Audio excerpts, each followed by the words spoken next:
Hi, I'm Paige Nguyen. I'm the Academic Initiatives Intern here at the OSU Museum of Art.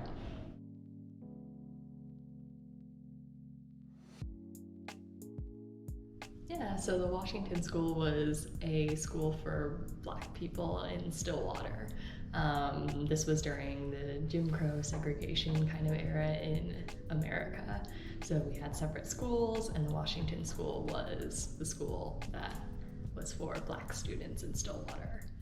So we have photographs from the Stillwater History Museum, as well as interviews from students from the school that were done by the Oklahoma Oral History Research Program.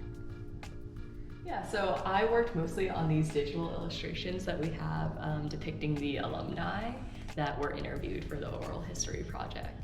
Seeing all of the photographs, it's like a place of empowerment almost, you know?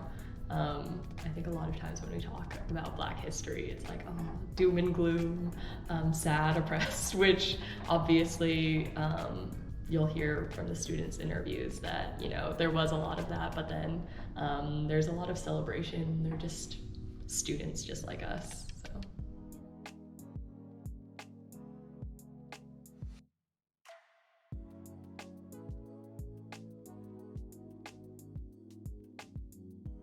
So while I was working on these digital illustrations, I had some of these oral histories playing in the background, just as, you know, getting in the zone of working with these people. And someone that really stood out to me was Elnora Sanders. And I loved her because she had this beautiful home. The interview was done at her house. It had these white walls with these scrolling floral motifs everywhere. You could really see like the personality. And I liked how she had talked about how her experiences at the Washington School and growing up as a Black woman in Stillwater really shaped who she is today and the hobby she has. Like, she was talking about how she loves shoes and buying nice shoes. And this had come from her experiences not having shoes growing up, or having to go to the secondhand to buy shoes. And now she's like, I have the position into society where I can go out and, you know, enjoy these fine restaurants that I couldn't enjoy before. I can go buy these fine shoes. Or she had talked about how her and her sister would sew their own clothes a lot of times when they were damaged, or just to make alterations, because she was like one of 13 children, I think. She would have these hand-me-downs and they would sew a lot, and so she enjoys sewing now.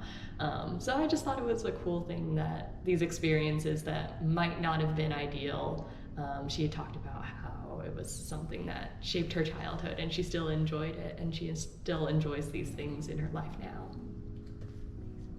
So I think when we think of Black history, a lot of times it's in black and white. It seems far away, but seeing these people's faces that you might still see around in the community. I think Mr. McGlory was actually a substitute teacher for a lot of people in Stillwater. I heard some people walk in and be like, I recognize him. But anyway, putting a face and a voice really humanizes these experiences that these people had. I think just walking in and seeing it all come together feels very rewarding. I feel like I was looking at this little screen, this little like light up box for a long time and not really seeing how it was all gonna come together. But, you know, coming in now and seeing these photographs in combination with the digital illustrations, you know, like I said, just putting a face to all these people and the things they experienced was really rewarding for me.